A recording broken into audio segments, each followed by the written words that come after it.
Then thank you very much for this opportunity. First of all, how is the book? I think it's pretty good, man. First of all, I would like to ask you about this part, when this is the advice, your father's advice. That's the greatest beginning of any book I have ever read. Then please tell us what's the core of the book, the main idea. Well, it was a lot of things, you know. It was basically kind of like my life story, and then what I learned along the way, and I gave a little bit of advice on kind of like psychology. So I feel like a lot of guys don't understand women, and so I wanted to share some of like the insights that I got along the way as far as like just what works, what doesn't work. And I think there's a lot of misconceptions about what does work, and I think Hollywood exacerbates that with this, like, you know, buy women flowers, kiss their ass, chase them around, do all this stuff. And it's funny, just in my life, I found a lot of that stuff to be very counterproductive, because, you know, especially with a woman that, you know, doesn't have a really high self-esteem, if you are really nice to her or do a bunch of nice things, a lot of times she'll view you as being beneath her, and so it's, you know, it's counterproductive. So yes, and you share your experience in book about that, everything. Yeah, I mean, it was, you know, it was interesting. Like I said, I think it's very counterproductive for a lot of guys. You did realize all possible and impossible adventures in your life with women. So millions of young guys can only dream about in this lifestyle. So the main thing I would ask you to answer, what did you get in the end of this path? You know, the biggest thing I learned was that it's not a fulfilling road to just continuously pursue pleasure. I mean, it gives you that hit. And, you know, look, when I was coming up, it was like every time I went to a better restaurant, I'd get that dopamine hit. Every time I'd sleep with a hot girl, I'd get that. And, you know, every time I'd buy a nice car and all these things. But eventually, when I had all these things and all this stuff was normal, then I had to kind of like do these pleasure-seeking things just to like not feel like shit. And I, you know, talk about it in the book about how that kind of like functions a little bit like a drug, where you have to do more and more of the drug to get the same high, and then eventually you have to just, you know, do it to not feel like shit. And so I would probably caution people to be wary of just pleasure seeking in general, because I feel like it's, you know, most people don't get to the end of the road. Like I got to the end of the road, you know, and so yeah, exactly. And so I feel like I'm in a unique position to like tell people that, you know, that sort of stuff, while it's fun, and I'm not saying, you know, you shouldn't sleep with hot girls and you shouldn't do this stuff, but to like make that a focus of your life, a lot of times, you know, I think people will find that to be unfulfilling. Then the craziest thing you have ever did. Well, one thing, only one thing. Well, I think you got to give me a category. You know, like is it you know, party-wise, like, you know, death-defying, you know, sex-wise, like there's different categories, right? Because to me, you know, the first time I went skydiving, I skydived without anybody else, and that was probably one of the dumber things I've done, and I've almost died a bunch of times. But then for most people, like, you know, I had sex with 9 girls in a day, and that to them would be, you know, like... Is it possible? Yeah, with Cialis and testosterone. Then the weirdest rumor you have ever heard about you? Honestly, a lot of, like, it's funny, man, almost all like the negative rumors about me, I feel like it's interesting because they're almost all not true. Like, some of it had like technical truth, like, you know, Dեն Bílzerյani throws porn star off the roof. Like, I'm just like throwing girls off my roof, you know. It was a hustler photo shoot, and they asked me to throw this girl into the pool, and I don't know, man.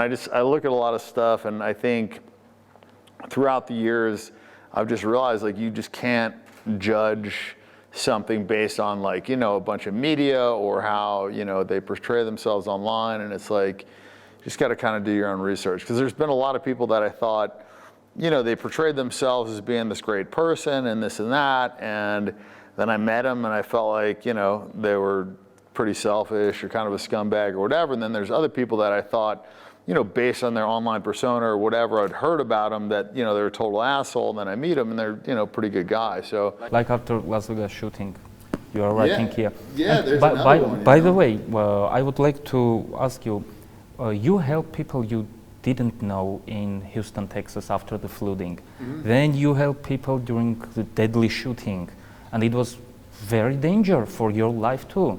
And you help a boy with leukemia in the book you are writing about this. What all of things this gives you? I mean, why do you do this? You don't know these people, but you help them. It just feels good, man. Like, it really feels good. It's weird because, like I said in there, my dad, when I was younger, he told me, it feels better to give than to receive. And I was like, well, that's great, because you can just give me a bunch of shit and I'll be happy and you'll be happy giving it to me, And I was like, this is a great cycle.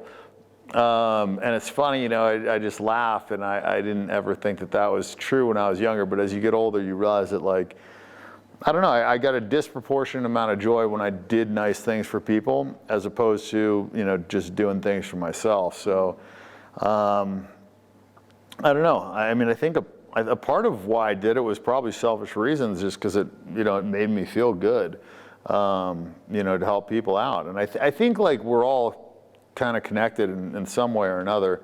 And so I think, doing things to help other people and bringing them joy, I mean, unless you're a sociopath, I mean, it should make you feel good, so.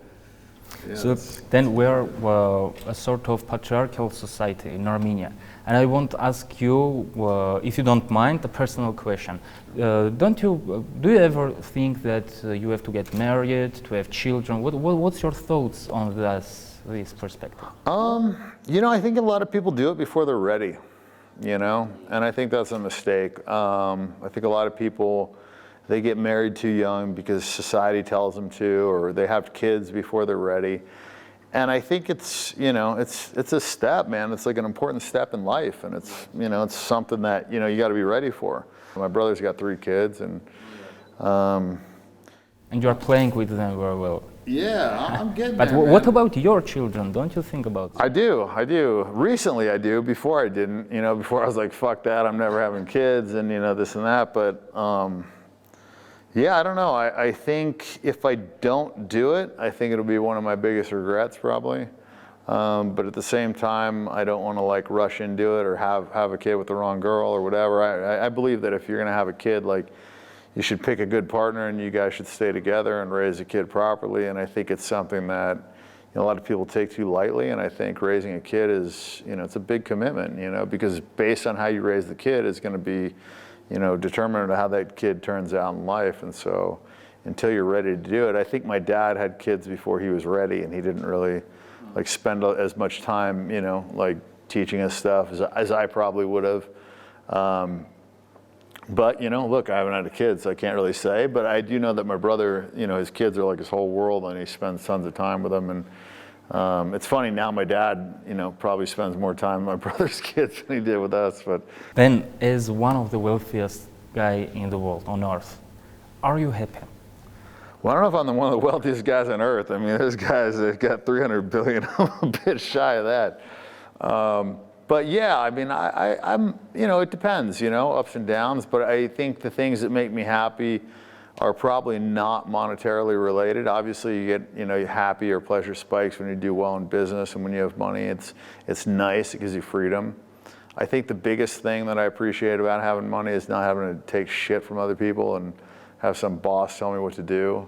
As a kid, I hated that, man. Like, I never wanted to do what I was told, and I didn't want somebody to tell me what to do. I have mixed feelings about it, too. Once you acclimate to, like, this level of living, which is where I'm at, you got all the best cars and the plane and the hottest chicks and everything else. Like, where do you go from there? Where's your pleasure spike then? Because everything that you're used to is the best of the best, and you don't have a goal. Well, you can't go higher, right? You're, like, at the top of this thing, and, like, you can go down far, real far. Yeah. And if things go bad, like, you have a long way to fall. And if you rent a car and now you're driving a shitty car and you're used to a Rolls or a BMW or whatever it was, right? Like, it's, these things can bring you down. So I think people that acclimate, and rich people that get used to this level, it's easy for them to be, unhappy. Then thank you very much for this interview. Yeah.